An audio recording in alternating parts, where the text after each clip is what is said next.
Welcome to the Pool Nation podcast, where it's all pool talk. And we ain't talking about netting and jetting or splashing and dashing. We're talking about becoming a nation of pool pros. We talk about the latest products, trends, and training in the pool industry.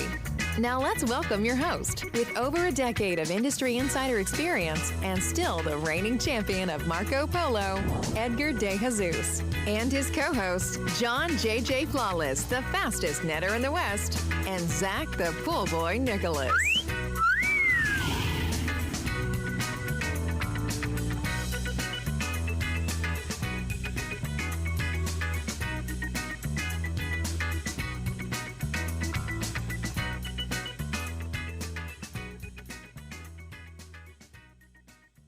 Welcome, everyone, to the Pool Nation Live podcast. I am your host, Edgar De Jesus, and yes, I am the reigning champion of Marco Polo, along with John JJ Flawless, the fastest netter in the West, and the famous Zach, the Pool Boy Nicholas. And yes, today we are in studio, so you know what that means, people?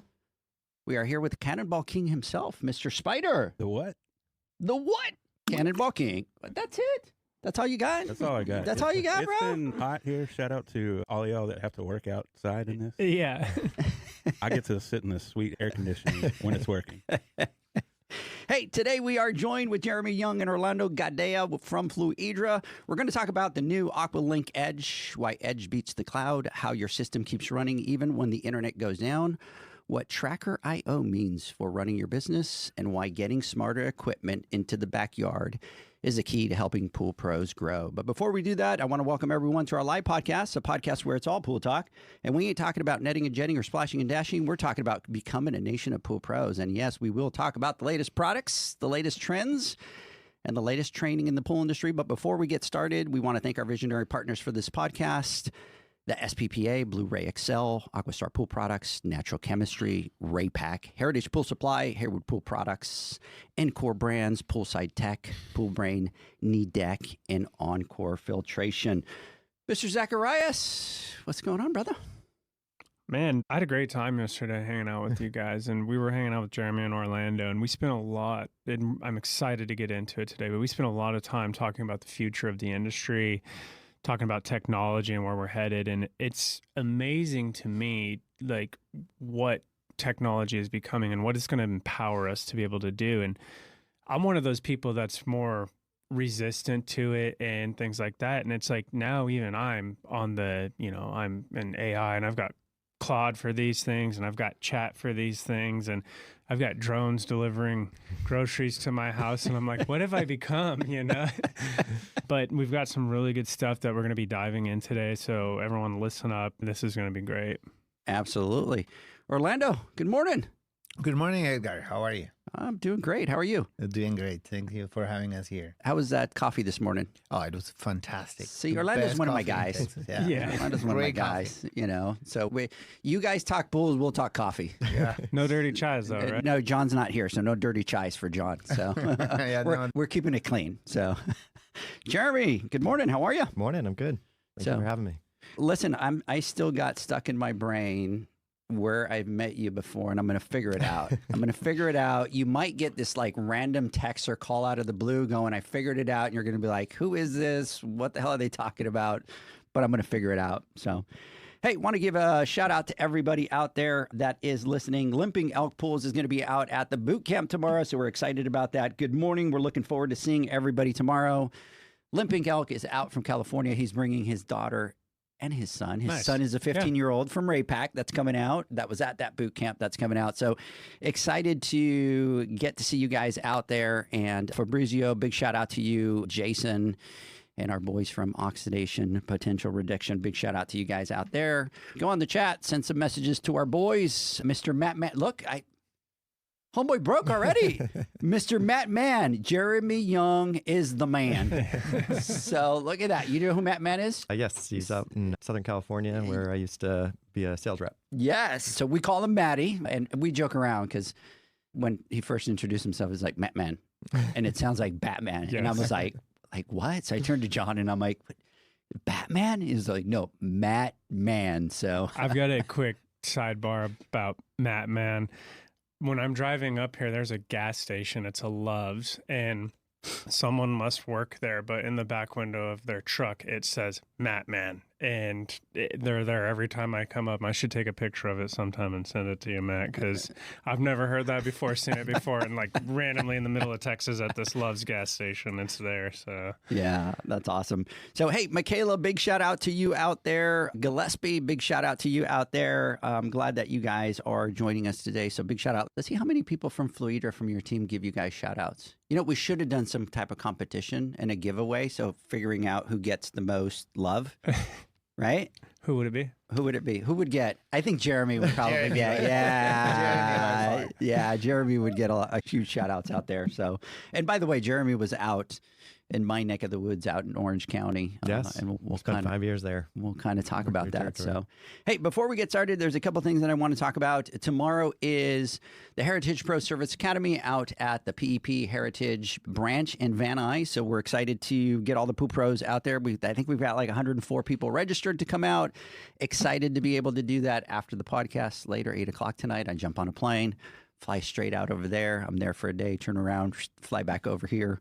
So big shout out to everybody. Looking forward to doing that. Mr. Michael Kraus, big shout out to you out there as well. So look, we added another class so we could take some more members. So anybody that wants to register at the last minute, come on out, hang out. We are going to have a coffee truck, full-blown coffee truck in the morning. They make smoothies, they make coffees, they do all that. We got lunch for everybody. We're going to have music. We're going to have the giveaways. The lunch was awesome. The lunch was phenomenal last year. So I'm looking forward to those tacos. And then we are going to do the $25,000 Pool Pro Challenge qualifier at the end of the event. So those top 20 that go there and qualify will be able to go to the PSP Expo in New Orleans for the next round, and then top 5 get into the final. First place, $20,000 for the first place, and then $5,000 will be spread among the other 4 from the top 5. So we're looking forward to that. And then the other thing is the Women's Summit, August 20th and 21st. Registration is open.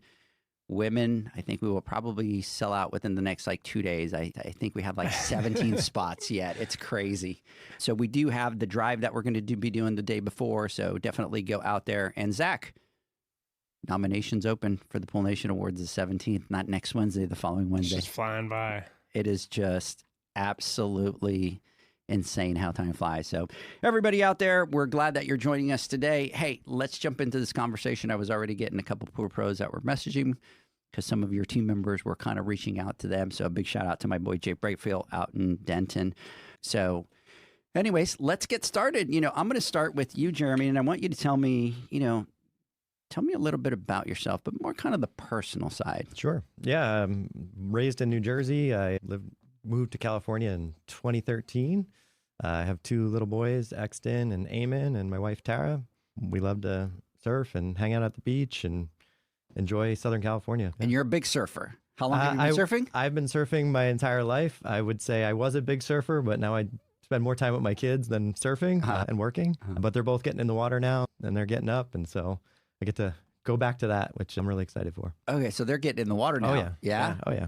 So even the 5-year-old? Yeah, he's up. Yeah. Up in the water. Yeah, they'll go out 3-4 hours at a time. That's crazy. That's pretty awesome. Yeah. Zach won't even dip his toes in the water. I know what's in the water.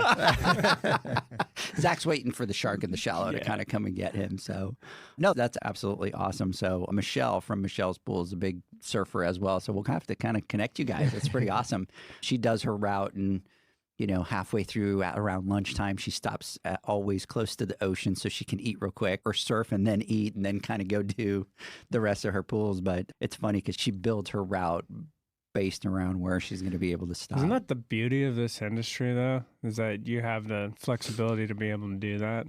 Oh, yeah. When I was in the field, I got to work my day around, what the waves were doing and, start early, go meet some customers, go back in the water, go meet some customers. It was great. See, so he was doing his schedule too around the water time. I'll meet people from 7 to 9:30. Yeah.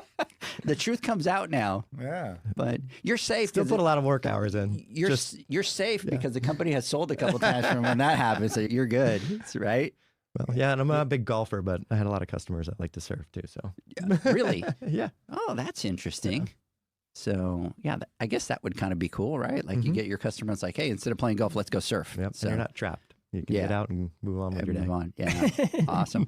Hey, big shout out to the Chlorinator, brother. We will see you tomorrow. Excited for that. Happy Friday. Michaela, how long do we have to sign up for the women's drive? You've got plenty of time for the drive.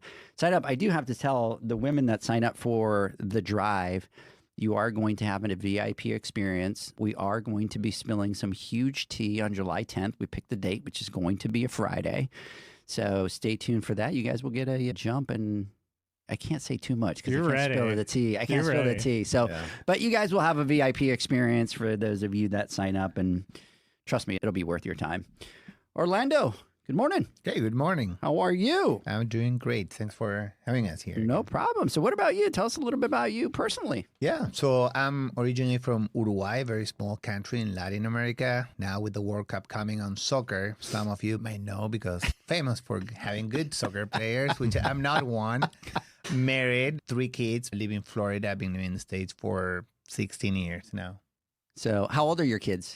12, 10, and 8. 12, 10, and 8. And are they all boys? Boy, a girl, and a boy. Boy, girl, I have boy. A nice mix. And we know how that works, right? Like, we know who's got that pinky wrapped up around that thing, you know? You bet.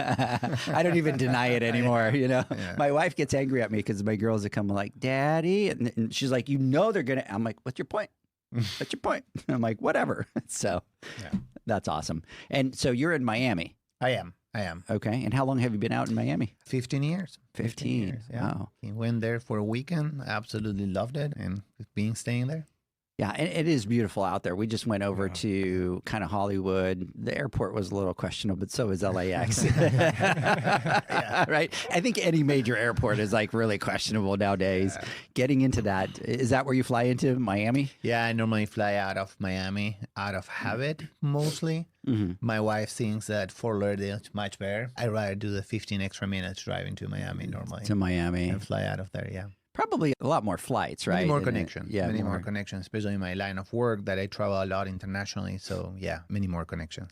Yeah, no, I get it. So we went to the Fort Lauderdale because we flew out of, you flew out of Miami, we flew out of Fort Lauderdale. And Miami was a nightmare. Yeah. So, but Fort Lauderdale is kind of small. Like there was not a lot of seating space when we got there. Yeah, it's a much smaller airport, but easier to get to your gate, less crowd. So yeah, no, that makes sense. So. Anyways, guys, first of all, I want to take a couple minutes to thank you guys, to thank Fluidra. Obviously, you guys sponsored the Pool Nation Awards. And in that process, obviously, you guys kind of get to come on to the podcast. And I was kind of excited when I got the call from Katie, kind of going, hey, we're ready. We want to come out. And to be honest with you, I was just thinking, they're going to come and talk about a regular podcast. And then all of a sudden they're like, we have some tea to spill. And I'm like, you're my kind of peeps. Let's go. I'm like, you like to spill the tea. And she was like, yeah, we're not going to announce it till, after and that kind of stuff. And then she's like, well, maybe we'll change it and we'll announce it right before. And I'm like, let's spill the tea. So we got Jeremy to come in yesterday, and we were able to take a look at what we're going to talk about today, which is the AquaLink Edge, which was very cool. And I think I just felt special because I got to see it before anybody else. That was a cool part. We did. Right? It was really cool. Yeah. Yeah. And then just to be able to kind of go through all the features and the look of it and some of the things. And I don't want to talk about them because I know that you're going to talk about them. But anyways, really excited to have you guys on here. Thanks so much for coming out. We really appreciate it. Hope that you guys have had a good time. Yeah, great time. It's been a really great experience. And yesterday was a lot of fun it's always fun getting back out in the field. You just kind of get reminded about, why you do this and who you're helping. And yeah, it's a lot of fun. And it is so true, especially when you deal with the pool pro side, right? Mm-hmm. When you're doing what you're doing and kind of and you've been in the field, right? Yeah. You've been on the service side, the construction, all that kind of stuff. So to have all those years and to kind of be doing what you're doing now and be in a position where like, no, this is what we need. No, this is what we needed to do. No, that's kind of cool rather than just kind of getting an engineer that came from a different industry and we're telling them, we want to build this, and they don't understand. This is what we think is needed. Yes, versus no, this is what we need. And I think that's why it's always important, especially when we're building products for our industry, that it be, in Orlando, I know that you're big on this too, but customer focused, right? Like how do we focus everything on the customer at this stage? So excited to be able to talk about that. So, and I think like we should segue into that and talk a little bit about how you guys got into the industry, because you both have really interesting stories. And like Edgar was just alluding to, kind of the customer first mindset. So Jeremy, can you kind of walk us through what that looked like? How did you get into this industry? Like many people, I got into it somewhat on accident. So I went to school to be a history teacher. I have a history education degree, but I just coincidentally got involved with a commercial pool construction company. We were doing every type of renovation, tying steel, running the plumbing. I got to drive around heavy equipment. And it was a lot of fun, but not in the wintertime. So I grew up in New Jersey. I was working in New Jersey, and a friend of mine worked for Jandy. And one day it was really cold out, and we did a lot of filter rooms in the wintertime, but there's no heat in there. And so my hands are frozen, and he gives me a call, and he's like, hey, can you come out to the Atlantic City show? I want you to introduce you to some people. And I was like, do I have to do this anymore? No, you won't have to be freezing cold anymore. So I started with Jandy back in 2008. As a service tech and service manager and trainer. We kind of did everything back then. It was a much different company. And of course, the industry was everybody everywhere in America in a recession. So we had to do a lot of different things. And I covered Virginia to Maine. Mm-hmm. So I was doing 80 to 100,000 miles in a van. That's 5 days a week on the road. Insane. But I got to meet so many great people that were able to teach me things, whether it's about fixing equipment or how they started their business. And so I kind of got a passion for that. I think what I love about this industry is the entrepreneurship that you see and the opportunity that's here. You don't have to have, gone to 8 years of school. You can really jump into it and you can learn it. And there's a lot of people that are willing to help. And so I was able to transfer to California for a sales territory. I covered Orange County for 5 years. And then I left the company for a few years to design and sell pools with a friend of mine. Mm. And I was invited back in 2020 to do some things with the merging of Fluidra and Zodiac at the time. And I got invited to work on this next generation automation platform, which is a passion of mine. I've always loved automation. Jandy's been known for a long time as in a leadership role for automation. We invented the category.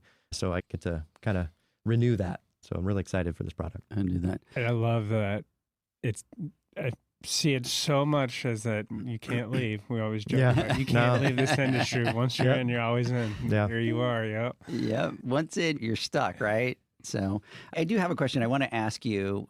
Obviously we're really big into training. We're really big into education. And I think it's changed over the years and it's getting better. And we still have a long way to go. But talk a little bit about what the training was like back then, because back then you had to wear 5 or 6 hats, right? Yeah. So talk a little bit about the education and what you had to do in that space. Yeah. So back then our training department was pretty limited. We had scaled that back quite a bit. So the service managers were largely responsible for the training. I got to organize the locations and decide the training material.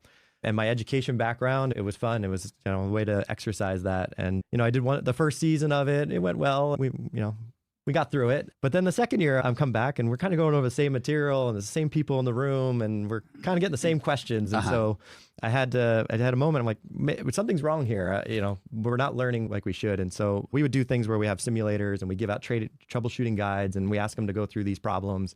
And it occurred to me, we never really taught you how to read the troubleshooting guide or teach you how your manometer works or what AC and DC is on that setting. And so we kind of strip that down and try to go in from the basic level, make sure everybody's starting at the same point, and then try to buddy somebody up with an experienced person next to an unexperienced person because they're going to be more comfortable to ask questions to their peer than they are to the trainer. So it was a really good learning opportunity for me to really understand. You got to understand your audience first and then meet them where they're at, right?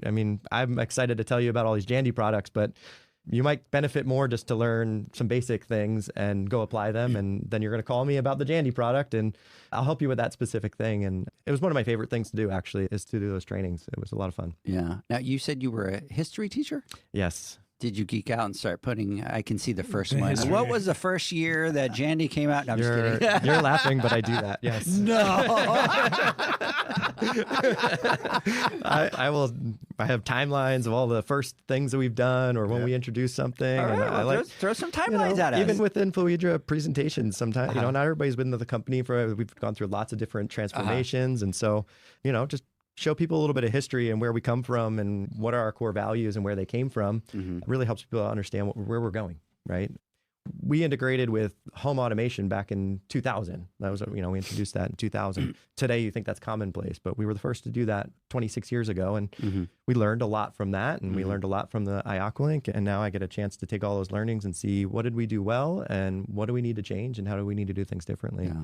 So I'm a history geek. I think you can learn a lot from just, hey, what did we do before? Yeah. And it's actually interesting. Like we joke around it all the time, but a lot of times those type of trainings and we call those obviously nuggets, right? But for a customer that you go into their backyard, you're kind of maybe new, you're trying to sell, whether it's an automation or a pump or any equipment and stuff like that, just to be able to have some background on it and say, hey, the first, whatever, let's say that they have an automation that came back in this was the first year that automation came out. And that just gives you so much more credibility when you're in front of that customer. And we kind of take that for granted that we always joke around and we're always like, how can we introduce some of that type of knowledge into the education so that when you are talking about a product, right, you automatically build that credibility. So I joke about it, but we are, really believers in doing that.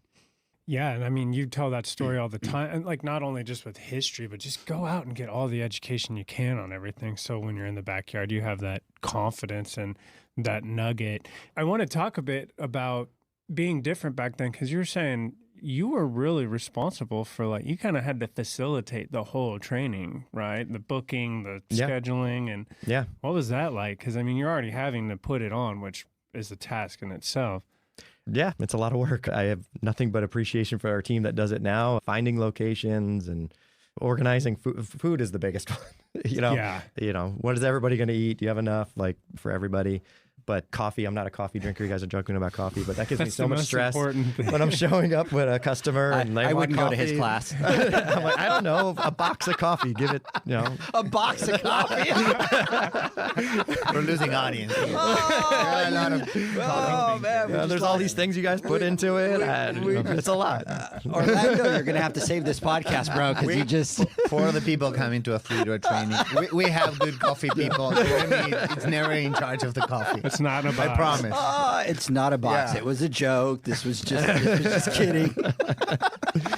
It's the first thing I'm happy to get rid of, yes. So, and I think that's awesome, right? Especially with the training.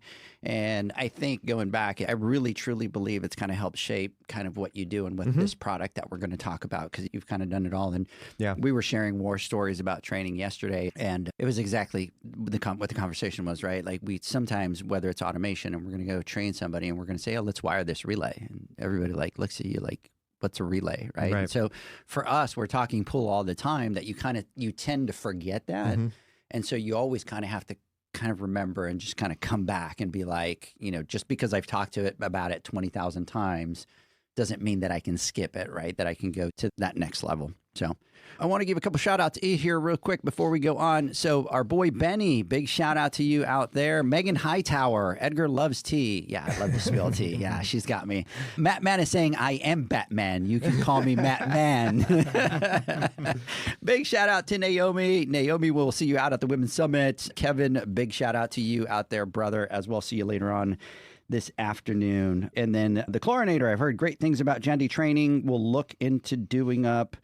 And then our girl Day is on there. She's all the way out from Washington. So big shout out to Day out there. So I think we need to kind of start talking about spilling the tea officially, right? Well, Orlando. Oh, true. See, I'm so excited that I was ready to I was just ready to get Orlando. Because I think Orlando has a very important role in this. And so Orlando, if you could just explain your journey into the industry, I think it's really good. Yeah, absolutely. So I've been in the digital space for most of my career, over 25 years, but I'm kind of new to the pool industry. I've been for a year and a half. Amazing industry. Such a great time right now. We are at a time in this industry where things are changing, where you see things like what we're going to discuss about automation that are going to deeply transform our industry, the value that is perceived by the pool owner. How do we help pool professionals? I think it's these changes will bring so many opportunities, and in an industry it's so entrepreneurial, it is very exciting, right? And I'm super happy to be in this industry at this right time. I think we're going to look back in 5 years and we're going to be like, oh, how did we do it before?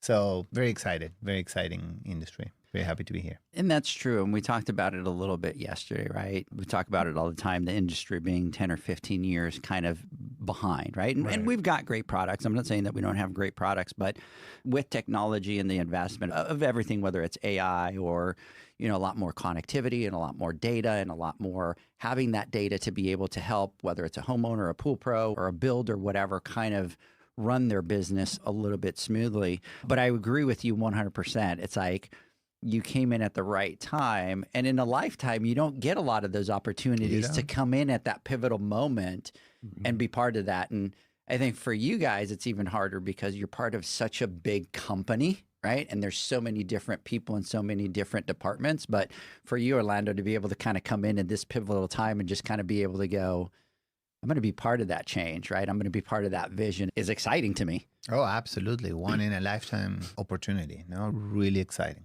Yeah.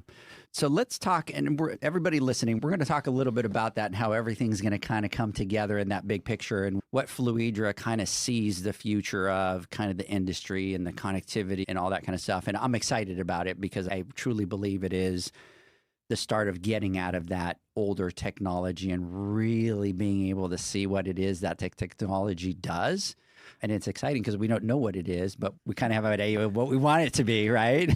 I mean, we were joking around yesterday. We were like, I just want to be able to walk up to a piece of equipment and talk to it and have it do it. And these guys are like, slow down. Let's get to the next phase first, right? But at the same time, we look at the industry and we understand that it's not very simple to just do things because every company has legacy products and all that kind of stuff. So sure, to create something new might be a little bit easier, right? But for a big company like you guys, it's not as easy as, oh, let's just build this and move on. Like there's all these legacy things that need to kind of be built into it. Yeah, there's a lot of expectations already when you're coming in for the first time. There's no expectations. Oftentimes people say, well, you don't do this or this, but we did it before. So we have to make sure we cover everything we do some new things, and set ourselves up for the next 5 to 10 years of innovation. So there's a lot that goes into it for sure. It's been a long journey. So in our conversation yesterday with me and Zach, did you get tired like, oh, make it do this. Oh, make it do that. Oh, it needs to do this. Oh, it needs to do that, And it's like, you're like, we're talking about 15 different people. Talk to us. Like, we'll tell you what it needs to do. No, I mean, we've done a good number of presentations to some of our close customers, and I really enjoy that part because so far I haven't really had somebody ask, hey, are you thinking about doing this? And it's not already on the roadmap. I think that's really impressing people is that not only are we doing the things that they expect, but we're already setting up for the things that they expect in the future. Yeah. So let's talk about it. Let's you know what? We've been quiet about it. I'm going to give you the mic. Yeah. I'm going to give you the mic and spill the tea. Yeah. So the product is going to be called AquaLink Edge. We're first and foremost, we're going to solve problems that we know have existed for a long time in the industry, but we're also setting up for things that I think a lot of people maybe think are the Star Trek level, but they're really not. They're not that far away. So AquaLink Edge, that's a nod to edge computing. And so in the tech world, you kind of have this cloud computing and you have edge computing. And with cloud computing, you're connecting each device to the cloud. The device sends its information up to the cloud. Data gets processed, and then it gets pushed back down to the product. Decisions are made in the cloud and pushed back down to the product. But if there's any interruption to that cloud connection, whether it's just your cell phone doesn't have a great connection at that time, or Wi-Fi is down, or the cloud service is down, all of a sudden your experience is interrupted, right? And for a pool owner, that means on a Saturday when you're home with your kids, you're not able to use it, or you're not able to use it the way you expect to use it. And not only that, people throw the word cloud around, and I think the average person thinks it's some magical thing out there, and it's really not. You're just using somebody else's computer. You're renting processing time. And so a lot of those devices in our lives, they start to incur monthly costs, and it can become expensive to run those things, and subscriptions come into play. With edge computing, you put the horsepower right there at the device. We're able to process the data locally. We're able to make decisions quickly. We're able to learn over time and make better decisions. And so you have an uninterrupted experience. And, the cloud's important. We're going to talk about that, but it plays an extension role. It's a complement to the experience you already have. It's not core to the experience. And I think you're going to start to see other technology in your life is becoming more localized as well. We can talk about it later, but there's something called Matter. And one of the standards in Matter is that it has to work locally. And so the big companies like Google and Amazon and Samsung, they've gotten together and they've written that standard because they're recognizing that if you interrupt the experience, I have smart lighting in my home. And if It's awesome, right? Like, it's great. There's a lot of really cool stuff you can do with it. But the day the internet's not available, your lights are off. And so that's when you start to see all these local kind of hubs that come into play, and it has to be available. And so we're really trying to deliver an experience. We're going to talk a lot about features, but I think it starts with the experience. Homeowners didn't buy a pool for a pump or for, even an app in their hand. They want to enjoy their backyard. Oftentimes they went somewhere in their life and they want to recreate that experience in the backyard, maybe a great resort somewhere or a cruise they went on, and they want to have that vacation in their backyard all the time that they can enjoy their family, especially for people who are very busy. I travel, Orlando travels. So when you're home with your family, that time is really important. And if suddenly your pool's not available because the cloud is down, that is extremely frustrating. And pools they're an investment, and you get to use them. And when you want to use them, you want it to work right. So that's really what we're trying to do, is deliver a pool that's always ready, right? And so when we talk about AquaLink Edge, it's really 3 pillars. We want to make it simple, right? Technology, when it's done right, you don't really notice it. It's in the background. It's very intuitive and easy to use. The second pillar is that it has to be personalized, right? People want personalized experiences. So when we talk about things like scenes, we want to have our own individual scene in our pocket. We don't, I might like my spa to be 104 degrees. I want the jets to be, shooting me out of the pool. And, I might have a particular preference for lighting, but, my wife might want it to be 99 degrees and the water's still and it's just relaxing. And so we should be able to have those personalized experiences. And then when we talked about the pro too, you're there for a totally different reason, right? You're taking care of the pool. You're not thinking necessarily about what the homeowner's Friday night experience is. You're thinking, I got a job to do. I got to get in and out of here. So we want to make sure when you walk up to that unit that it's ready for you to get your job done. And then finally, it has to be proactive, right? Pools, unfortunately, they don't get used every day, right? But they have to operate every day. And so we tend to set the schedules up for, what does it mostly do? And mostly it just sits there and you look at it. And then someday on a Saturday, 20 kids use the pool and all of a sudden the pool's trashed. So it has to be proactive. It has to be able to notice that, react to it, adjust to it, so that you kind of smooth out those peaks and valleys between the weekly service.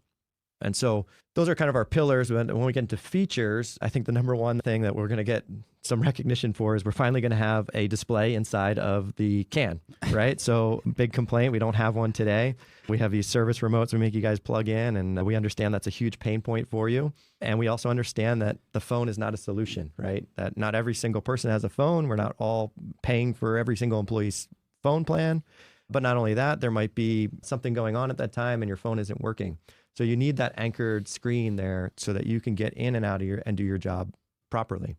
And it's not just lip service. It's a very advanced screen. It's very responsive. You have sliders. We have flickable motions. I'm not going to say it's as good as an iPhone, but it's much like an iPhone experience, right? You don't need a stylus. We work with a supplier that supplies boats and motorcycles. So these screens need to be able to get wet. You have to have wet fingers. You might be wearing gloves, and it has to respond in those conditions. So we want you to be able to interact with that technology and not let it get in the way of your job, right? And we want you to be able to get in and out. Homeowners want that same experience.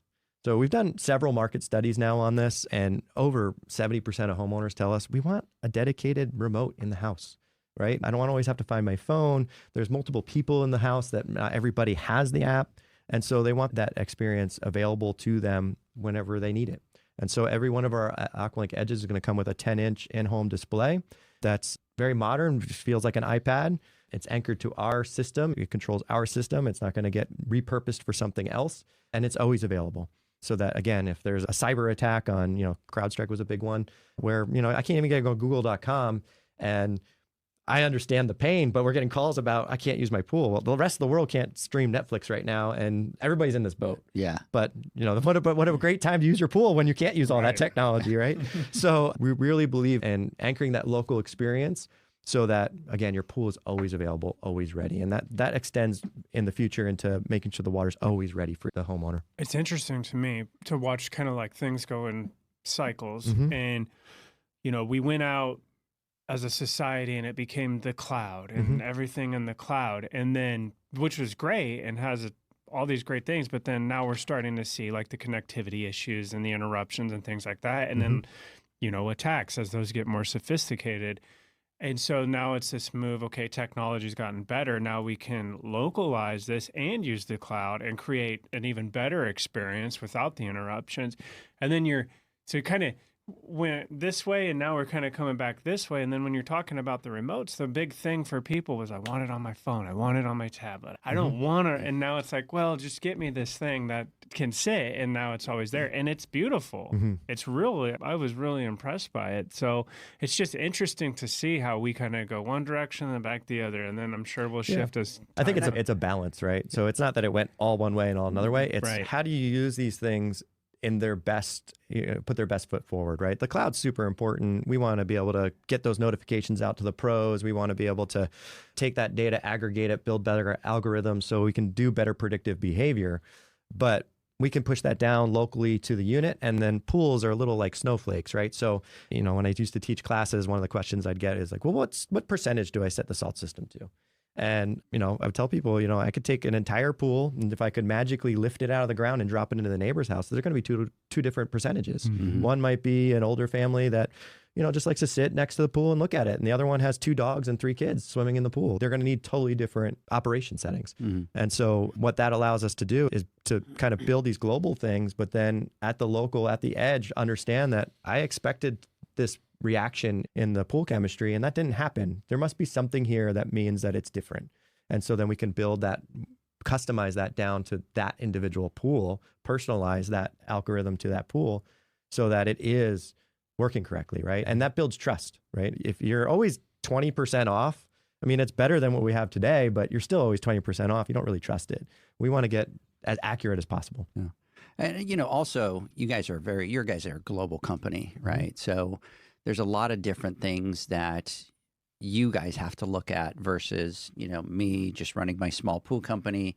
If I do have something that's cloud-based, really how much am I going to use it, right? The cost for that is not. But, you look at price of, cloud nowadays, and the more data that you have, that expense alone gets it way out of hand, right? So as a business, we need to look at it and be like, this is a double whammy for us, right? We have the localized, we have that, but how do we become less dependent on that cloud? And then how much is that going to save? That could be hundreds of thousands of dollars based on, you guys got millions of users. So there's a huge, kind of cost to that. So for the pool pros, it's not just a matter of kind of what's facing for us, right? But also from the business, what makes a lot more sense.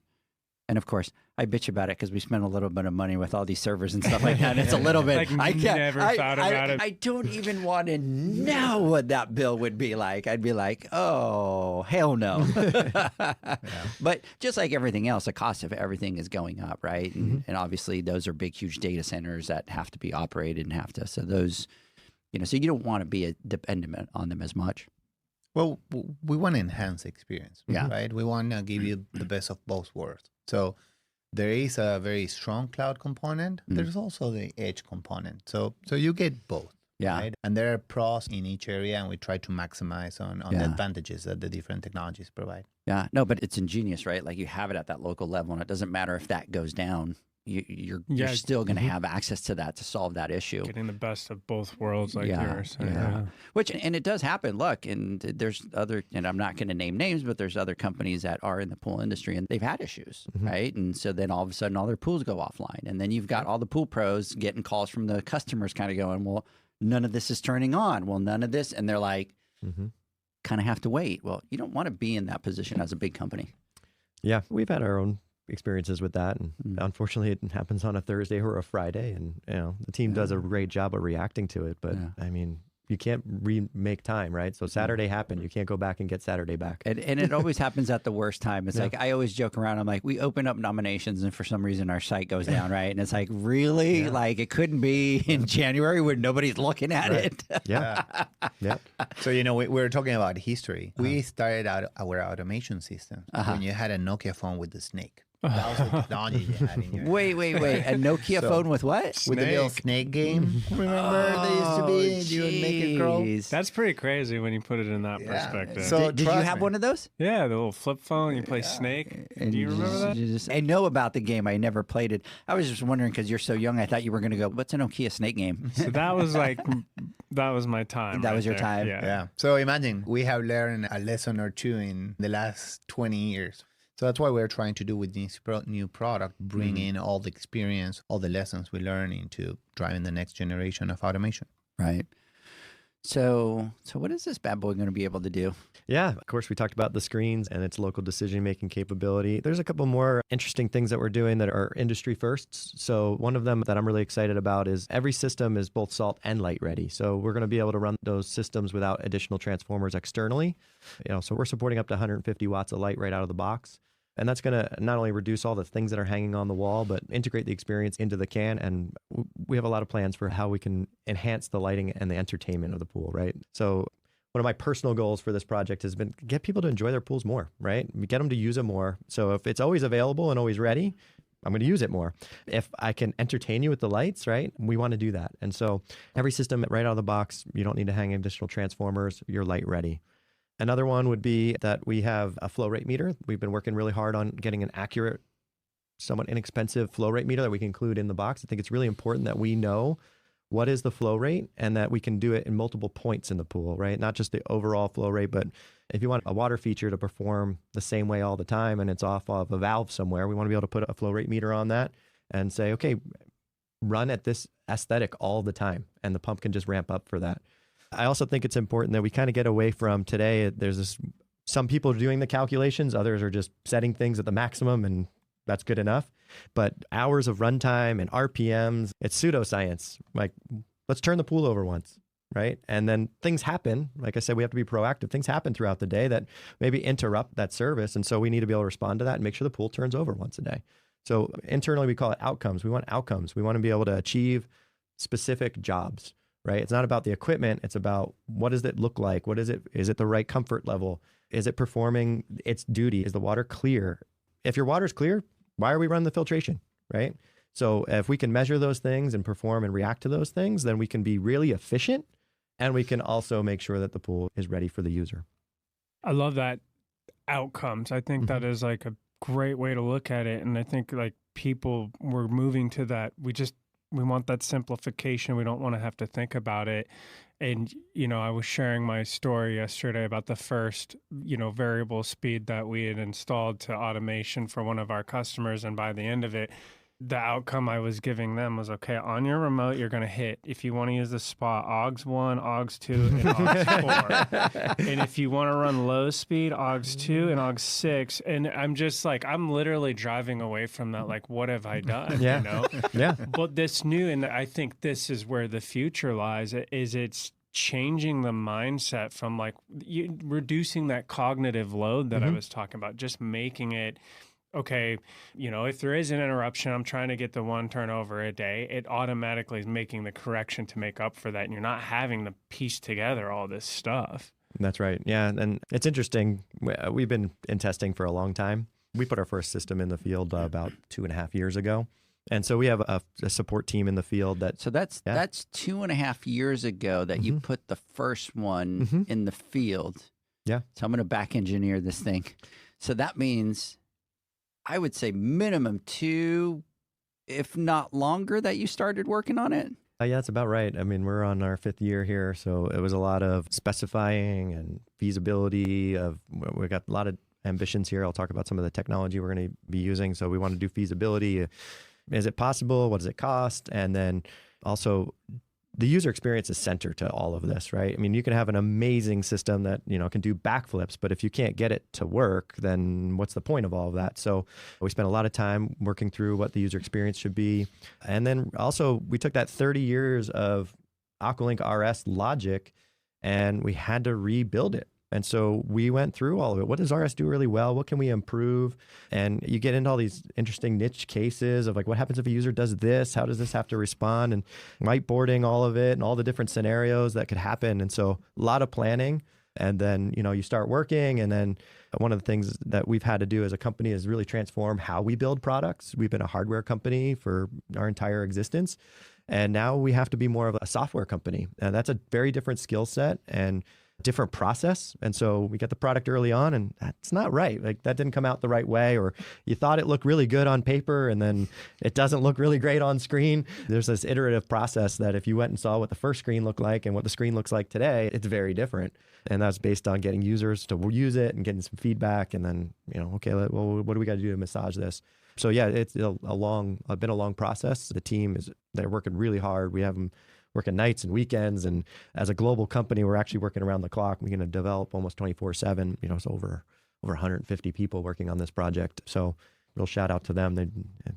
I'm just here talking about it, but they're the ones doing all the work to build it. That's crazy, though. I mean, all the people, I mean, you're talking 5 years, but you're talking about the round-the-clock capability. I mean, that's a lot that goes into that. Yeah, and for us as an end user, it's easy. It just appeared today. Like it showed up. We saw it yesterday, and so you look at it and like, oh, they've been working on this for like 3 months, and it's like, I wish this was 2 centimeters. Yeah, Then you add in like the development times. One thing, the testing is even longer, right? Yeah. And then what you learn from the testing, you go back, and we always start within the lab. We have some simulation that we can do. We have little tanks that simulate the pool, and you think you got it right, and then you go and put it on that pool, and something completely different happens, or somebody that you didn't expect to do something some way does it, and how do we factor that in and refactor what we just did? So it's really been a great experience. I've learned so much, and it's not easy to go through that change, right? Because you've got hardware, you got engineers, you got the developers, and to even make one of those changes, it's not like Orlando's like, oh, give me my laptop, done, okay, move on, right? It's like there's a chain of processes that need to be done, and then to make sure that it worked and it doesn't, right? When you're dealing with software, it's like you can make a change here and it just messed up 3 other things over here. And so you got to kind of come back and, and for you guys, when you're going to put out a product, right, it's very different than somebody building a website. And if the form doesn't work, it's not that big of a deal, right? There's somebody's pool's turning green. Nobody, exactly. Away. And so it's at one point it kind of becomes scary, right? It's like you're ready to put this out there and you're like, yeah, we've got a couple of really good internal people that have been guinea pigs for probably the first year. So their pools turn green. But that's kind of awesome. And think about it, how awesome it is too for those 2 people that have the pools to be able to be part of it, right? It feels good to kind of be able to develop that. So what else you got in that bag of goodies? A lot of really exciting features and a lot of places that we're going to. We talked about the flow rate meter. Let's just talk about the cloud, right? So when you want to get connected, we have AquaLink. It's got a great reputation in the field, but it's not the best installation experience, right? 9 out of 10 of them might go really smoothly. 1 of them won't. I kind of, in retrospect, kind of laugh that we have to train people how to teach it the Wi-Fi credentials when everything in our lives is, I can hand anybody pretty much a phone or a tablet and say, connect it to the Wi-Fi, and they can do it, right? So we looked at all those devices in our lives and said, how can we just borrow this and put it into the screen? And so getting connected is as intuitive as your laptop, as your tablet, and we can store multiple networks. So if there's multiple networks on the property, you can put them in there. If one network goes down, it jumps on the other. If you're a technician that uses a hotspot to troubleshoot, which is a really common thing, you can connect the system to your hotspot, do what you need to do, and then when you leave, it just jumps back onto the homeowner's network, right? And a little tangent there. We did that throughout the interface. So again, I built pools. I worked with a lot of service companies. I've been to many startups on pools, and there's always that pool school where you want to train the homeowner on how to use their pool. And again, I kind of laugh, like we have to spend 30 minutes training somebody how to use their spa. You got to move the valves, you got to turn on the pump, you got to heat it. And inevitably they'd go through that. And Friday night, the first thing to do is call you and go, my pool's cold, my spa's cold. Why is it cold? Oh, you forgot to do this or that. And of course, they don't know how to set up the scene that does that, right? So dogs 4, dogs 6. Jump on one leg, so tap your head. Yeah, I was telling you, I travel a bit, and the team back in Carlsbad laughs at me, but I'm sending pictures of every thermostat in every hotel room and saying, this is what I like about it, this is what I don't like about it. Because there's products now in our lives that you buy, you install, you use, and you never even read a manual. And that's what it should be like for your pool. It should just be that intuitive. And so, when it comes to lights control, but even setup, right? So again, I'm a little biased here, but I hear great things about our current system and how intuitive it is. And sometimes I have to remind myself, it's not that intuitive. You know it, you've learned it, and you know how to train on it. That's true. But I've had to convert people from what they use today to ours, and I can see where they really struggle with that. And so a goal of ours was, and it's not perfect, we're going to get to an even better experience. I think we can get this down to a couple of minutes and you're ready to go and it's dialed in. But I was apprehensive when we put it in the first users, but the relief when they just always go to the right place. And if there's something in front of them and they're like, I'm not sure what this is, and you just ask them, well, what do you think it is? And then they say, yeah, the exact right thing. Oh, this is perfect, right? So that was the goal. I see some companies are afraid of automation, right? Like that Maybe they have seasonal employees and having to train them, and it becomes all this extra work for their company when at the end of the day, they just want to show up, service the pool, make sure everything's working. And there's this barrier of automation. So by removing that, making it more intuitive, I think people will be more likely to put more automation out there. So then once you are connected to the cloud, well, let's take a step back actually. So one of the other complaints, we only work on a 2.4 gigahertz frequency, and most systems out there today only work on a 2.4 gigahertz frequency. But increasingly, homeowners only have a 5 gigahertz network, and ISPs or internet service providers are only allowing a 5 gigahertz connection. And now all of a sudden, and I kind of joke, you guys in the industry, you have to have so many hats, right? You have to know all this technical stuff about a pool. You have to run your business. If you're selling pools, designing pools, all these things you have to be an expert in. And then we suddenly threw this one at you, like you're an IT professional, right? You have to know all these things about routers that you never wanted to know. And it shouldn't be that way, right? The system should be able to adapt and respond. So every system supports 5 gigahertz and 2.4. And we're really optimizing for those modern mesh networks so that if, we get moved to another node, it's not interrupting that connection. It's really important to make it easy to connect. And then once you are connected, that's where the personalization really starts. So we're going to be launching 2 new applications, Fluidra Pool and Fluidra Pro. The Pool is for the end user, and the Pro is for the pro. With Fluidra Pro, we kind of see that being the most powerful tool that a pro can carry. Over time, we're going to just keep adding more and more value into that app. And so today you carry voltmeters and manometers and other tools. A lot of that could be solved with the Fluidra Pro app. And so that's our goal with that. And then on the pool side, we want to make sure that homeowners can get in and out of their pools really easily, right? I mean, we've got lots of really cool features, but they should never have to leave the home screen, right? You should be able to open it up and turn it on and just enjoy it and not have to remember where all these things are. The next thing we're improving is how you actually gain that access, right? So today we make you kind of go out to site, get it connected. I kind of joke, you got to stand on your head, read a serial number, be on the right Wi-Fi network at the right moment, and then you can magically have it in your app. And then the homeowner comes home at 5 hours later and they have to go through the same process.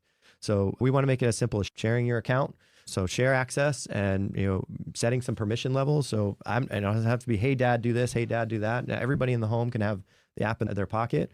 Personalize it so they have the right scenes and the right features, and then maybe in some cases limiting them. So I don't want my kids to be able to throw the heater on whenever they can want. Heat the pool to 104. Right, or Airbnb guests. Make that really easy and intuitive. And I think you have the same on the pro side. So if I invite a business, as a business owner, I have many employees. I want to make sure that the right employees have access to the right systems at the right time. I don't know that every employee in a business needs to have 24/7 access to every one of my clients. So maybe certain employees only have access when they're servicing the pool, and maybe what they have access to is more limited. If they're not one of the higher level techs, maybe they shouldn't be getting in and setting configuration settings, save that for one of your higher level techs. So setting those permissions and being able to manage your business and making it really easy, right? We talked a lot about that yesterday yes, customization's absolutely in there. You want to be able to customize it down to whatever degree you want. But most people, if we can get the 80% right with a nice template and template the user accounts, then everybody's got a great experience out of the box. And if you're a really advanced user, go for it. Go into the advanced settings and, set each and every one of your preferences. But we need to have more better out of the box experiences. Again, we talked about that yesterday where unfortunately, I think a lot of pools today the experience is reliant on the startup person. And they have a different agenda than the person's weekly service, and they have a different agenda than the person using the pool. Mm-hmm. And so we need to be able to get to all 3 of those users, get them the right experience out of the box.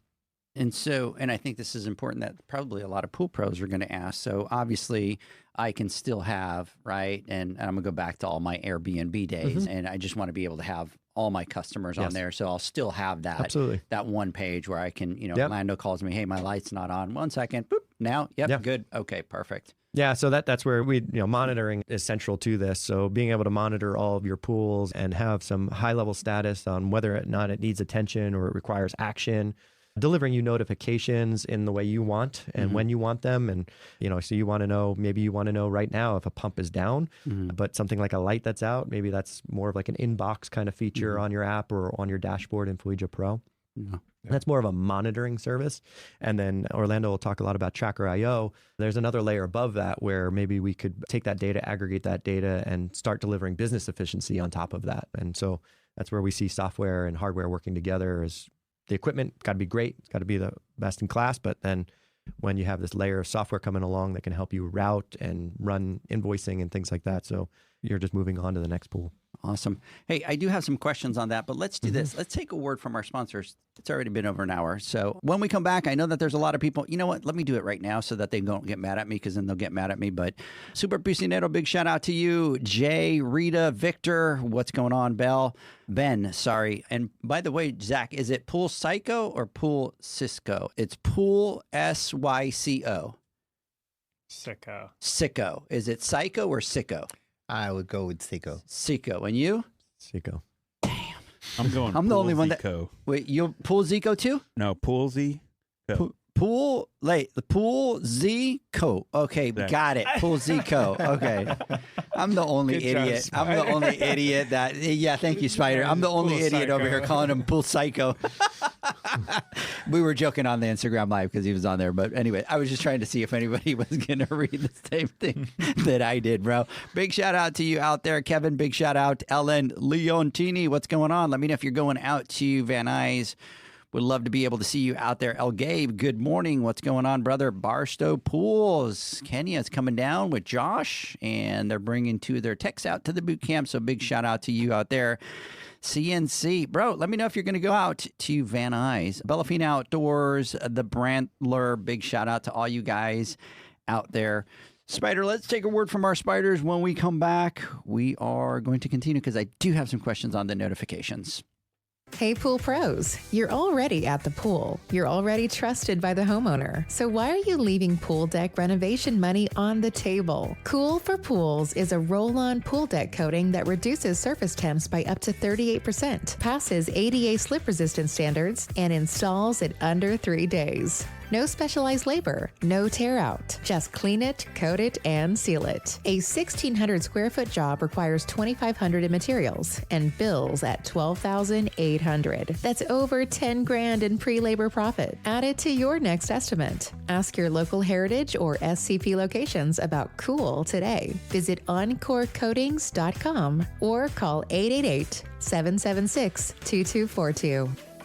Pool pros have specific needs when it comes to general liability insurance. The SPPA program has you covered. With 3 tailored and customizable general liability options, SPPA makes it easy for pool pros to feel secure. Find out more and get covered at thesppa.com.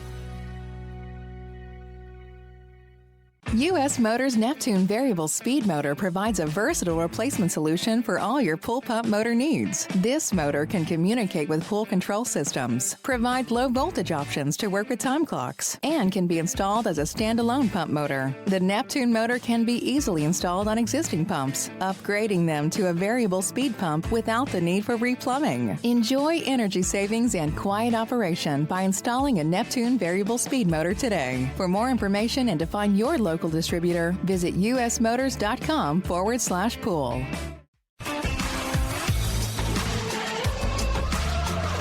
Blu-ray XL is the power of minerals working for you. Reduce your overall chemical costs and labor up to 50% guaranteed. Whether you have 20 accounts or 20,000, Blu-ray XL's direct pricing and free shipping to the pool trade have you covered. Improving pool professionals' profit and work-life balance is what they do. Blu-ray XL, the real mineral purifier. Visit them at BluRayXL.com. Blu-ray all day. Meet the pipeline pump from Aquastar Pool Products, the next generation of variable speed pumps designed for serious efficiency. At its core is a high-performance permanent magnet motor that's totally enclosed and fan-cooled, delivering consistent energy-saving operation. Paired with Aquastar's patented high-efficiency volute design, the pipeline pump maintains optimal flow while cutting down on energy use. And it's not just efficient, it's incredibly quiet. Thanks to a high-tech rubber motor mount that absorbs vibrations and dampens sound, the pipeline runs smooth and quiet by limiting turbulence. Its 2.5-inch internal frame ensures unrestricted water flow, and it's available in both 1.5 HP and 3.0 HP models, each with 2-inch and 2.5-inch union fittings for flexible and efficient installation. Experience the pipeline difference, incredibly quiet operation, peak efficiency, and proven performance. Ask your supplier for the pipeline pump from Aquastar. Available now.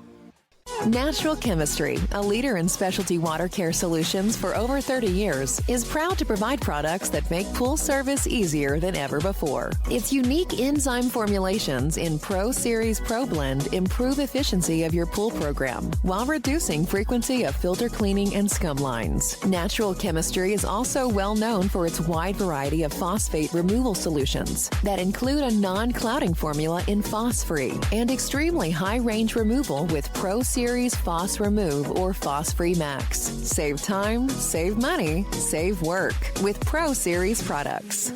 Stop sacrificing durability or efficiency with the help of Raypak's new Avia HD models that utilize NITEC, their exclusive industry-first technology. NITEC heat exchanger technology is Raypak's latest solution to superior strength and maximum efficiency when it comes to residential pool heating. With 900% more nickel compared to copper nickel in critical surfaces, NITEC creates an ideal surface to protect against scale formation and erosion without compromising on Avia's 84% thermal efficiency. Learn more at raypak.com/NITEC. The next evolution in lighting is here. Universal Color Logic 2.0 from Hayward. The latest in pool and spa lighting was designed with you in mind, making installation a breeze. Upgrades include a detachable cord and first-of-a-kind adjustable lower catch to overcome variations in plaster thickness. As always, Universal Color Logic lights retrofit into virtually any in-ground pool or spa while delivering industry-leading, vibrant color. Visit hayward.com to discover more. Welcome back, everybody, to the Pool Nation Live podcast. We continue our conversation with Orlando and our boy. And I'm still trying to figure out where it was that we met, but trust me, it's not going to go away, Jeremy. It's gonna come back. So, hey, everybody, welcome back to the conversation as we continue to talk about the new the Edge. AquaLink Edge. Yeah. AquaLink Edge. Mm-hmm. Hey, big shout out to Jandy Pool. They jumped on here. They're listening. Who manages your Jandy Pool account? That's what I want to know. Will they spill the tea and tell us who it is? So, hey, if you're listening, tell us. Tell us. I want to know who it is because I know most of them over there. I just never know who actually manages your account. So, do you know? Alana and Katie. Alana? Yeah. So Alana is just absolutely awesome. So a big shout out to you, Alana. And then Rush, Virginia, big shout out. And Zakura, big shout out to you out there. So, Jeremy, I want to dive into a few specifics here that I think are super cool. The first thing I want to get into is if I'm a pool pro and I'm going through that setup process, what does that look like for me? Well, I think we'll start with just the installation. One of the new exciting features that we're going to introduce today, you have to run these little low voltage wires to every single piece of equipment. They're our favorite 4-pair. Yeah, I always joke, these are your favorite, right? And everybody in the room kind of groans. You know, they're notorious for slipping out of the connector or breaking or, you know, some landscaper or something cuts one somewhere. Yeah, pretty much a nuisance. And then the protocol that and that's the standard in the industry, right? Every single system today uses that. We will absolutely continue to support that because we have to support all of our legacy equipment. And then, you know, sometimes you need a wire just because some piece of equipment's too far away. But the way that protocol works, it's number one, it's old and it's very slow. So it runs at about like 9.8 kilobytes per second. That's slower than your old dial-up internet, or if you think about a floppy disk that had 9 kilobytes of information on it. And the other thing it does is it has to talk to each thing one at a time. So it says, hey, pool pump, what do you need? Hey, heater, what do you need? Hey, lights, what do you need? And it kind of circles back and then it gets each device its thing. And it's just this round robin. If one of the pieces of equipment doesn't respond properly, then the information gets all kind of gunked up and it doesn't know what to do and it slows down even further. And so we wanted to solve for that, but we also didn't want to introduce a whole new way to install equipment. So what we have is we have a private network that the AquaLink Edge broadcasts. You guys won't have to really know anything about it. I don't want to introduce more IT for you, but yeah. So I want outcome. I want you to have a nice, great out of the box experience. So we're going to have next generation equipment. It's another piece of this. AquaLink Edge is just the start. You know, we have a campaign, Ignite What's Next, and this is the start. But each one of our pieces of equipment is going to get an upgrade, and you're going to start to see those products rolling out in 2026, whether it's SpeedSet Plus or, you know, our new Infinite Colors DCT and some other products next year that are really exciting that are industry first. So what those products come online, when they get powered up, they're looking for an AquaLink Edge network. And when they find each other, they just pair up and now you're ready to set up. And they show up in the interface as what they are. There's no, you know, set an address or, you know, set a jumper somewhere and, this is the pump 1 and pump 2. They just show up. This is the model number, the serial number's right there. You can go to that card, and as things become digital, if you remember your old experience, put it in service mode, hit aux 1, what turned on? Hit aux 2, what turned on? We want to keep that experience, right? That's what we've all learned to do, and it was a really great way to set up a pool. So each one of those devices, you simply go to it, and we have an identify feature that you tap, and it turns on or it flashes a light, and from the panel, you can go, okay, that's the water feature pump. So I'm setting up the water feature pump right now. Let me finish that setup instead of having to go stand on your head and find a serial number or, guess. So one of my favorite features is, you're setting up a water feature and you want to add a valve to it.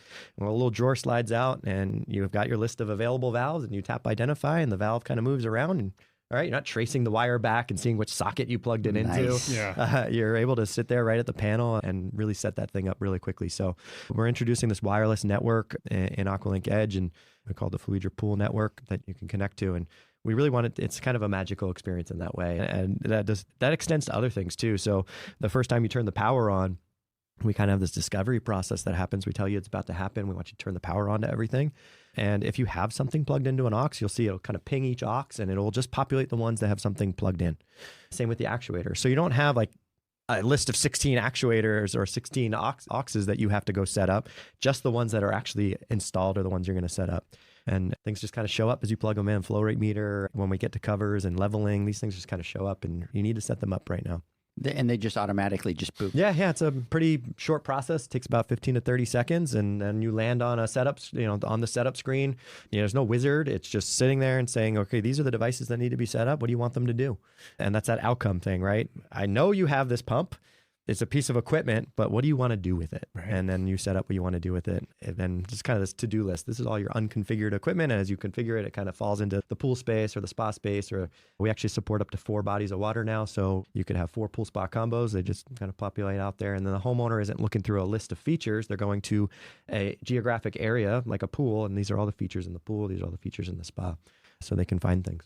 And we joked around about it. Pool builders know you cannot put one in a fence in the middle and have two yards running off of the same one. Oh, we've yeah. So that similarly though, how do you keep the neighbor from connecting to it? We've been back to the drawing board. We figured out a really great way that it'd be virtually impossible to happen. And then if it does happen, we have a really easy way to reclaim your equipment. But there's these windows where they look for each other, and unless you're starting 2 pools up next to each other at the same exact moment, and they're both in the time sequence, day, at the same second, right, it ain't gonna happen. It's not gonna happen. Yeah, but that's part of it, right? We could have made it like this whole thing where you've got to like scan each one and learn it in. And I didn't want this wireless experience to be more work than the wired experience. Then people aren't going to do it. So it needs to be as seamless as possible, and the goal is to just magically show up. We have one system now. Today we make you buy a pool spa combo, a dual equipment. We have one system. We'll sell them in different packages. If you want the pool spa, that just means it comes with 2 actuators. But every system can do anything, and you just add the equipment to it that you want and set it up the way you want it to be set up. So, and we're also pre-assembling those kits at the factory. So you just take one box out of the wall, you hang it on. The electrician's going to run the high voltage in, and once all of our products support this wireless, you turn it on and you're ready to go. So think about that pool school today. I mean, every pool school I ever went to, I'm spending 45 minutes trying to fix wiring and moving things around, when I expected to just show up and teach the homeowner how to use it, because that, the person who installed the equipment is not the person starting up the equipment, and that's not the person that's servicing it week to week. So there, there's a lot of expectation when you have to run all these wires. Now it's just talks to it. Yeah. And a lot of what I see is in Orlando, you talk a lot about it, right? Is like the consumer experience, right? Like you guys are really focused, like you guys do great products, right? You've gone to that phase that you do the hardware, you do the products, you've got great products. But now it's really time to focus on that customer experience and how do you make that very easy. And it's great to see you guys doing that, because for some reason in our industry, we've always kind of done, the entire industry has always kind of done, this is how we do it and this is how we're always going to do it, and forget about the user ease. This is just the way that we've always done it, right? I think there's a big focus, especially with what you're doing with your products, focusing on that consumer, that user end, and how do you... And that's the technology that exists nowadays, right? Like, you set up a phone today. It's not like the old days of setting up a phone and you had to go to the store and they had to set it up for you and they had to plug this in and they had to plug that in. Nowadays, it's like, put the old phone next to this one. This recognizes, hit next, and it just automatically happens, right? But what do you do before that? You click on the Wi-Fi and you click connect, and and that's how it should be for our industry. Yeah.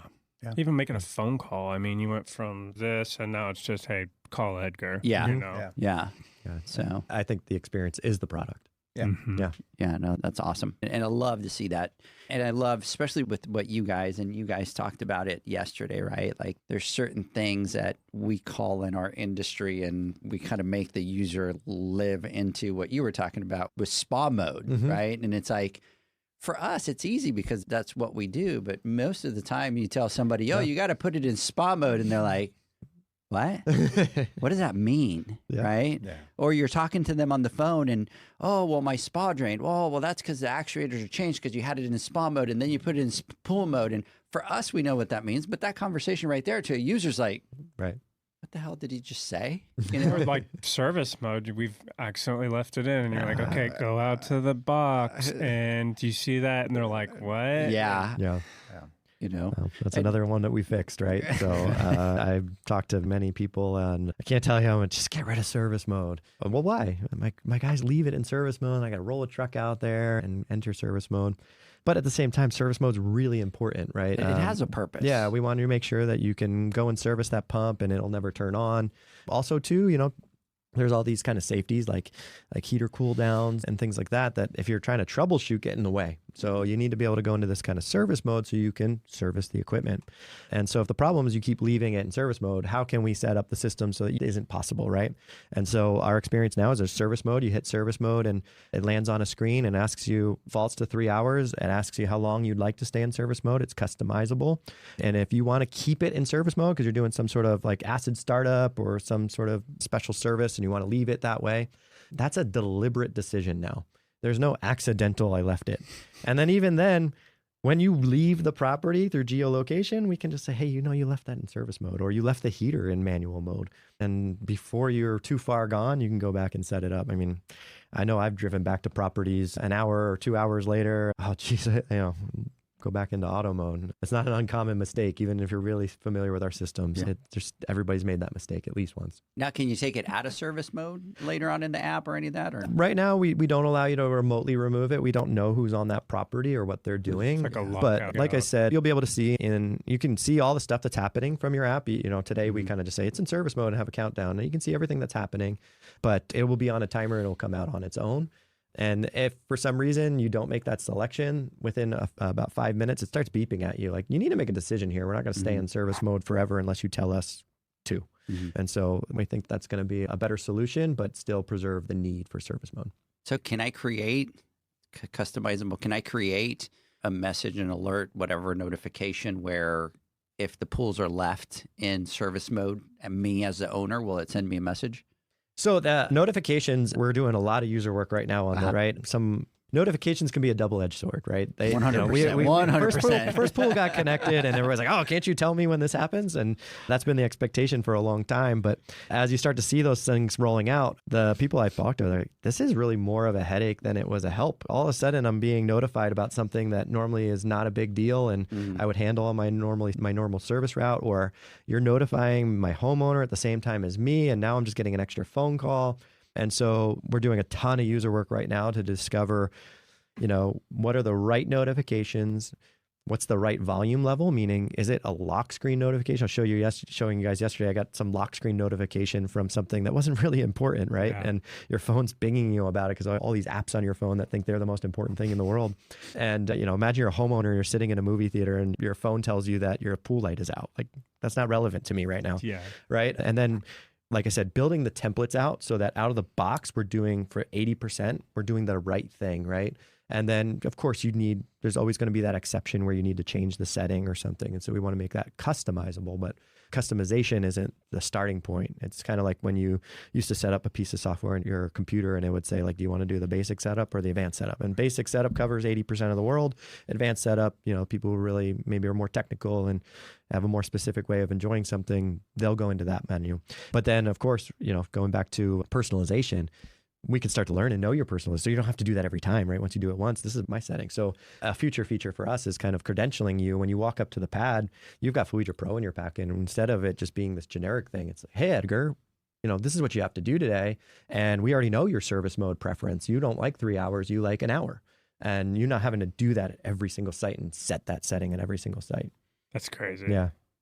And I think that's, again, the future, right? That's the future. Thinking about the future and how does that help the end user, the homeowner, the pool pro, right? And a lot of that entails putting a lot of infrastructure in place today that, doesn't work straight out of the box, but obviously like the roadmap, right? You guys are talking about all these other products that you want to have. And so I can assume, and this is my assumption here, is obviously not all products are 100% ready because this is the brains of the operation, right? So I'm assuming moving into the future, a lot of those cables just go away. You're able to, whether it's a heater and the heater's going to be able to communicate with that, we'll be able to tell the pool pro, hey, heater's on, it's not firing, whatever, et cetera, and be able to kind of notify that. But I'm assuming that the future, right, if we look at it 10 years down the road, the future of a pad is this like mesh and this interconnection with it and being able to just kind of manage all that data into it and help the pool pro. Absolutely. That's exactly right. We're building the foundation for all of this, and we want to make sure the sewer lines are in the right place and the water is coming in the right place. And we have a really solid foundation, and then we can move, I call it crawl, walk, run. So some of our features are going to crawl at launch, and then they're going to walk in 2027, and then they're going to start running in 2028. But we have to have a strong foundation. We can't go back and start demoing out the foundation and rebuild it because we didn't realize we're going to have a second story on the building. Yeah. That's where a lot of the hard work happens, and where I said, 2 years of planning is like making sure that you're making really good decisions and thinking about as many edge cases, even if it's not a feature you're going to prioritize right now. You got to, where you're going. You can't end up in Kansas when you wanted to be in LA. Like, it just can't happen. Yeah. And I want the pool pros to understand, it's very easy for us to sit here and talk about this product needs to do this, product needs to do that. But an example, we talk about heaters, and I know that you were talking that you have that second speed set that's coming out that will do that, but it impacts a lot of your business, and it impacts a lot of the financial side of it, because if you now have this heater that you needed to connect, which it doesn't do because this didn't exist, right? Now you got to get same thing that you did with this product. You got to do all these engineers. You got to get the team working across, the world. You got to keep doing all that thing. Yeah. Now you have to change your manufacturing plant because there's going to be there's some upgrades things. there. Some upgrades. Yeah, but really that's, again, we built building blocks. And so, the hard work is now. Right. And there's still work to do, but we're not redoing it all. We've kind of standardized how that works. And so we can load that firmware and that software, and we know what the hardware upgrades need to be, so we can move more quickly on those other projects. Yeah. But it's things that take time, right? Oh, yeah. It's not things we don't have infinite resources. So we don't there's have, a cadence. Yeah. And so, for the pool pros, like this is the future, and you're starting to see the building blocks of what that future is going to be like. And as you guys progress, I'm assuming all those products are just going to continue. I'm going to geek out. The robots in the pools are going to be communicating to the system, right? And it's like going through and, with all this new tech. And that's how it should be, right? Like, why shouldn't a robot that you have cleaning at the bottom of the pool be able to give you information on the pool, whether it's algae, whether it's leaves in the pool, whether it's, I'll take that even a step further. So we're really taking this ecosystem approach, right? And so the equipment needs to be great on its own, but it also has to work together. And so, like, you think about a cleaner, almost 50% of the work that a pool does to clean is coming from the skimmer. And then the cleaner is kind of getting what the skimmer didn't do. So if we can start making those things work together, now you can have a much more clean experience. And so that's really what we're doing, is we're building these next generation products that have a lot of data in them so that they can coordinate their performance. So it's not just about giving data out to the pro. It's also about giving data to each of these devices so that they can start working with each other and making decisions together and enhancing that experience. And going back to that foundation, some of it is how's that data flow? Because we do want to talk about Tracker.io and that software service that sits above all of this. If the data is not flowing the right way, then it becomes even more work for those systems to have to go in and pull that data and do something with it. Yeah. We talk a lot about smarter products, but shouldn't smarter products drive a smarter business? And what's our responsibility on it, right? As we connect more and more equipment to the net, how is that going to change the business, and how are we going to help pool professionals run their business in a smarter way. Obviously, there's this other element, which is the Tracker IO. And after spending time with you guys, I get excited because I geek out from the business side of trying to envision what it is that you guys are doing as a company, right? But you guys are like at every angle. If you think about it, you got the water, you got Taylor, right? You own Robots Cleaners. I know that you guys own part of Apier. So it's like you guys have gotten into every single piece of that ecosystem, right? And I think the one piece that was probably missing that nobody talks about is the software side of that. So kind of what's the vision with that part of it? So we're working on an ecosystem in which the pool owner is a very important part. But the pool professional, it's equally important, and it's the heart of this industry. So beyond building smarter products, we have historically been very experience-centric in terms of like how do we help pool professionals install the equipment faster? How do we help them service faster? Now it's also how do we help them run their business more efficient? And in a connected world, digitally, it's key for this part. There are a lot of notifications we were discussing. Notifications are great. But what about orchestration? Something goes down. How do I schedule a service appointment? If it is really important, do I need to go tomorrow? Can I go on my regular date? And how do I give all this information in a format that pool professionals can act on it and it can help them automate and run a much more efficient business, right? And that's what's Tracker.io. We expect Tracker.io to become the operating system of pool professionals and bring everything they need in one area so that they drive better business, they drive better experiences for their customers, and in return, prefer our products above any other products, right? It's all about trust, it's all about efficiency, and how do we help pool professionals grow? Absolutely. Hey, let's do this. Let's take our second word from our sponsors. When I come back, before we finish, I do have some more questions for you on, obviously Tracker.io and how that's going to be a part of this vision that you guys are talking about. We will be right back. Hey Pool Pros, you're already at the pool. You're already trusted by the homeowner. So why are you leaving pool deck renovation money on the table? Cool for Pools is a roll-on pool deck coating that reduces surface temps by up to 38%, passes ADA slip resistance standards, and installs in under 3 days. No specialized labor, no tear out. Just clean it, coat it, and seal it. A 1,600 square foot job requires $2,500 in materials and bills at $12,800. That's over $10,000 in pre-labor profit. Add it to your next estimate. Ask your local Heritage or SCP locations about Cool today. Visit encorecoatings.com or call 888-776-2242. Pool pros have specific needs when it comes to general liability insurance. The SPPA program has you covered. With 3 tailored and customizable general liability options, SPPA makes it easy for pool pros to feel secure. Find out more and get covered at thesppa.com. U.S. Motors Neptune Variable Speed Motor provides a versatile replacement solution for all your pool pump motor needs. This motor can communicate with pool control systems, provide low voltage options to work with time clocks, and can be installed as a standalone pump motor. The Neptune motor can be easily installed on existing pumps, upgrading them to a variable speed pump without the need for replumbing. Enjoy energy savings and quiet operation by installing a Neptune Variable Speed Motor today. For more information and to find your local distributor, visit usmotors.com/pool.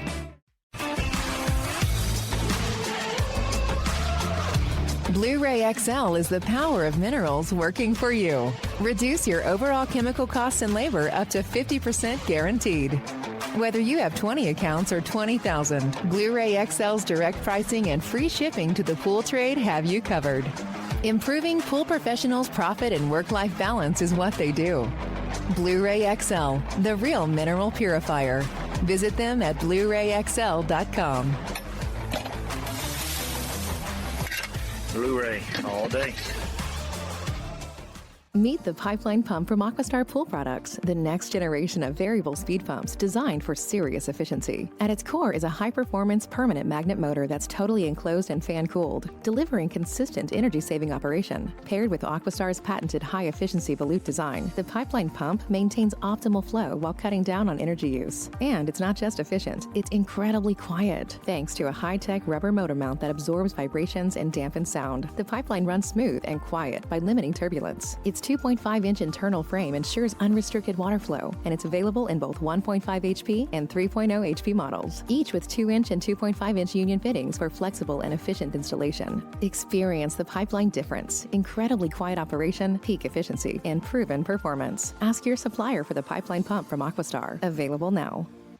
Natural Chemistry, a leader in specialty water care solutions for over 30 years, is proud to provide products that make pool service easier than ever before. Its unique enzyme formulations in Pro Series Pro Blend improve efficiency of your pool program while reducing frequency of filter cleaning and scum lines. Natural Chemistry is also well known for its wide variety of phosphate removal solutions that include a non-clouding formula in Phos-Free and extremely high-range removal with Pro Series Phos Remove or Phos-Free Max. Save time, save money, save work with Pro Series products. Stop sacrificing durability or efficiency with the help of Raypak's new Avia HD models that utilize NITEC, their exclusive industry-first technology. NITEC heat exchanger technology is Raypak's latest solution to superior strength and maximum efficiency when it comes to residential pool heating. With 900% more nickel compared to copper nickel in critical surfaces, NITEC creates an ideal surface to protect against scale formation and erosion without compromising on Avia's 84% thermal efficiency. Learn more at raypak.com/NITEC. The next evolution in lighting is here. Universal Color Logic 2.0 from Hayward. The latest in pool and spa lighting was designed with you in mind, making installation a breeze. Upgrades include a detachable cord and first-of-a-kind adjustable lower catch to overcome variations in plaster thickness. As always, Universal Color Logic lights retrofit into virtually any in-ground pool or spa while delivering industry-leading, vibrant color. Visit hayward.com to discover more. Welcome back, everybody, to the Pool Nation live podcast. We are talking to Orlando. We're talking to Jeremy. Our boy Zacharias, what's going on over there? You okay? I'm nerding out. I think this is really exciting. You're nerding out, Yes. So you're going down those rabbit holes? Oh, yeah. So on your drive home today, I know what's going to happen. I'm going to get like 16 calls from you. What about this? And what about, I'm just be like, bro, just call Jeremy. He'll, you know. What's your number, Jeremy? By the way, his number is 555, everybody. You know, any support questions that you have whatsoever Just from call across Jeremy. the globe, call Jeremy and you are good. We're going to have to get him an 800 number so that, you know, you got people from Australia calling him, hey, mate. So Orlando, so I want to come back a little bit because obviously we kind of went to break right before, but I go back to the same thing. I think I'm seeing the kind of bigger picture of the vision of what, you know, Fluidra is trying to do, and I love it. So let's talk a little bit about the software side, because I don't think there's anybody else kind of tying that part into it. Yeah, absolutely. All these smart products will drive a lot of efficiencies, and they have a lot of things. And we were talking about, hey, what happens when I leave the service mode on and I have to go back? Well, if you're running a business, it's not that easy because there are how many pools? 300-400 pools that you're probably servicing. So there needs to be another layer, a layer where we aggregate all this information and we make it relevant for the pool professional to understand it is not the same that a light burn out or that the pump stopped working, right? And there's a hierarchy, there's a prioritization that needs to happen, and all this information needs to be aggregated, process, and then it needs to be delivered to the pool professional in a format in which you can act. And that's only one piece of the story, because hardware, it's one piece. Then you have technicians that you need to make sure that they are actually doing the right job, that they are empowered, that they are trained. And with all the challenges that we have to recruit people and the challenges in the industry, how do we make it easier for the technician when it shows to know exactly what does he have to do in that visit? How does he have to do it? Make sure that they are in the right spot. You have a lot of product, chemicals. You have a lot of things that go into each visit. And we want to be able to orchestrate, help you drive the efficiency, drive the right experience for your team, for your customers. And that's where Tracker.io goes. Yes, we do route management. Yes, we do help you understand the inventory that you have in the vans. We do help you from quoting a job, making sure that you're going to have the real price of the pump and you're not quoting it too low, too high. All that efficiency together, it was something that we were missing, and we felt it is our responsibility as a company that had been working with pool professionals for over 85 years to make sure that we give the pool professionals a solution that would drive efficiency on their business. One question I get asked a lot, well, in my route, I have a lot of pools. They are not all Jandy. And we absolutely understand that. This is to help professionals be better. So this is something that works with everybody. It is designed for you. It is designed for your pool routes. It is designed for your business. So it's a system that it's open and works with many different areas that you need to integrate and that are part of your day-to-day. Mm-hmm.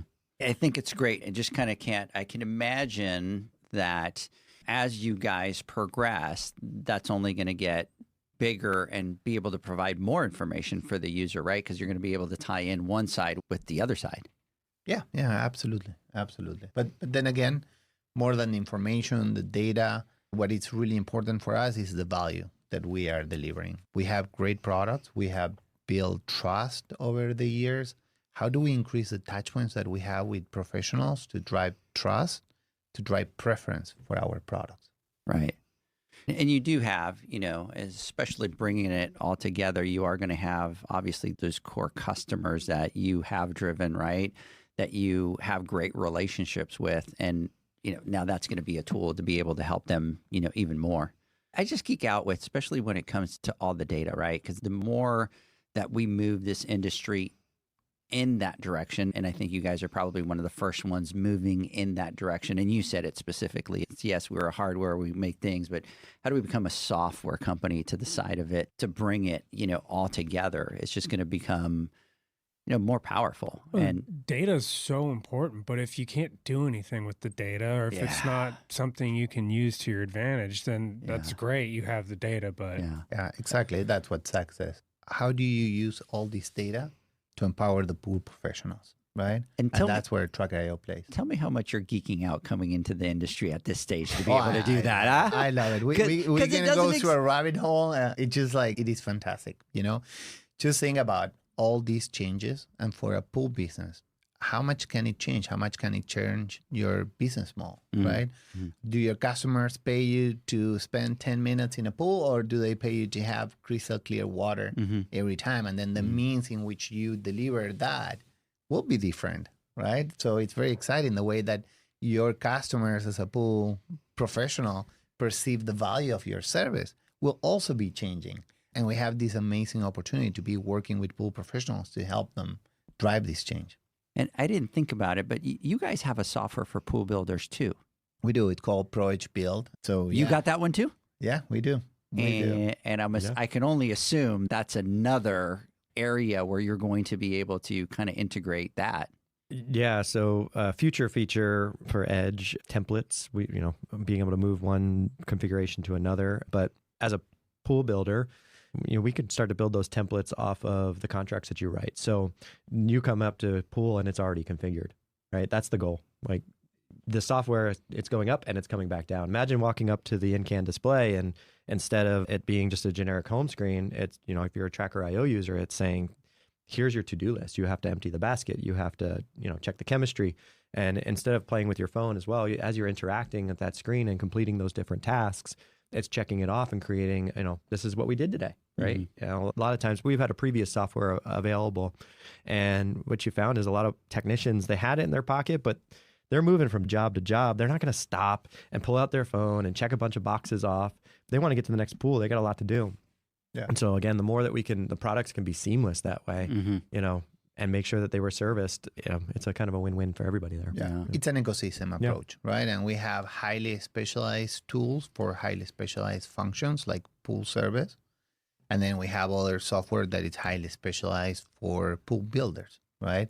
And as you can imagine, in the back end, everything gets connected and we have seamless handoff from the moment where a pool is being quote, built, and then serviced.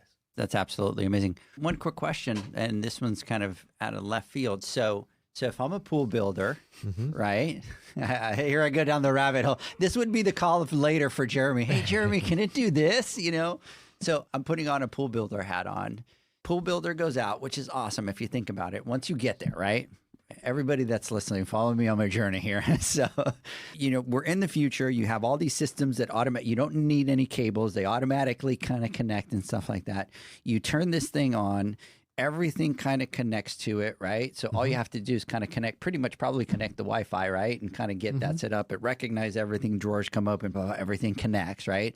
So you've eliminated that need of knowledge of that person that's building the pool to wire this, to wire that. This guy's an apprentice. He really doesn't know how to wire it. I left him behind. He wired it the wrong way. So you're eliminating that whole part of it. Younger generation is a lot more technologically savvy, right? So you're dealing with a lot of these younger kids that it's going to be easier for them to kind of go through all these things.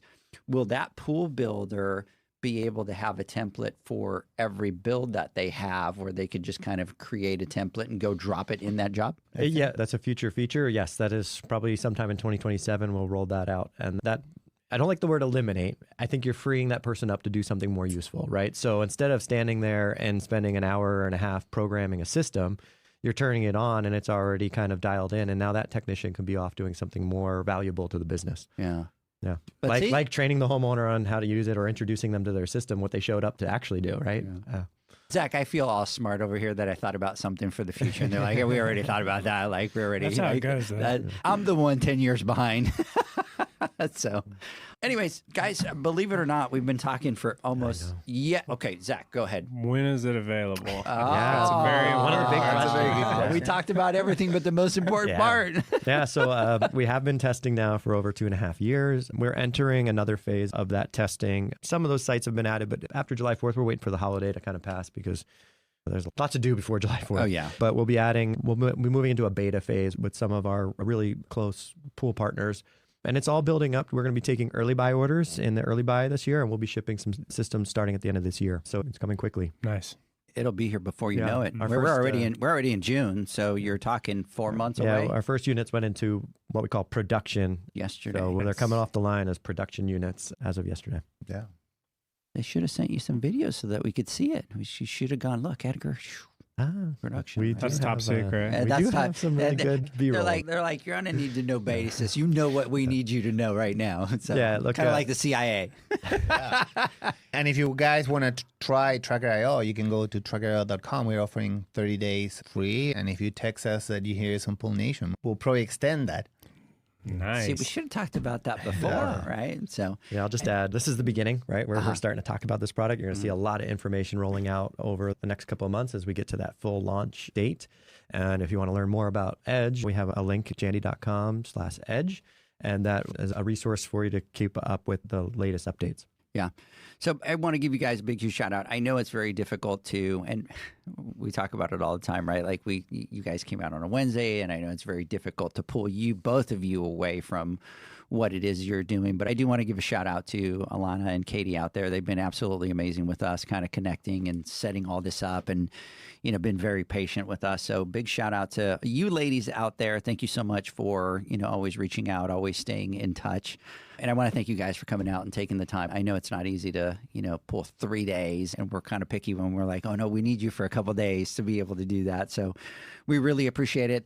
There's a lot of other things with it that it's going to do that we just weren't even able to get into, and just time flies by. So thank you so much for coming out. I hope that everybody has a great weekend. We will see a lot of you guys out tomorrow at Heritage in Van Nuys. Looking forward to hanging out with you guys. That is the part that we enjoy. And before I kind of call it a day, I do want to give a couple shout outs to a lot of the people that we got so wrapped up that we forgot about over here. So let's see here. So Rush, Virginia, Zakura, big shout out. Lopez Garcia, big shout out. See, this one I can't even pronounce.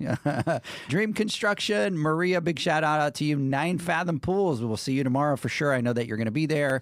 Sarah, big shout out. I'll see you in June. Jeremy, big shout out. Forever Smile. Mark Siegel, Jason, Tori Nicholas. Hey, Mom, how are you? Big shout out to you out there. Gumpkin Kids, big shout out. Mr. Eric Nielsen, big shout out to you guys. And by the way, Jandy responded on here and said, amazing job, team, but they never told me who they were. Oh. So I'm going to make some calls as soon as we hang up. I'm going to find out who that is. So anyways, thank you so much, guys. Really appreciate it. Hope to have you guys back, and catch me and John next week on the Instagram Live as we get ready for the Pool Nation Awards. Have a good weekend, everybody. Bye-bye. Thank you. Thanks for listening to the Pool Nation podcast, a member of the Pool Nation family. You can listen to us live every Friday here at 9 a.m. Pacific, 11 a.m. Central, and 12 noon Eastern Standard Time. You can find us at Pool Nation or poolnationpodcast.com, on Facebook, or on Instagram at pool.nation. And to find more info about Pool Invoice, the billing software built specifically for the pool industry, go to poolinvoice.com. Before you go, this is what the pool industry has been waiting for. PoolmanUniversity.com. It's the first platform dedicated to learning the swimming pool service and repair industry. A pool service community where you can connect and find videos on business, service, water chemistry, and repairs. See you there at PoolmanUniversity.com.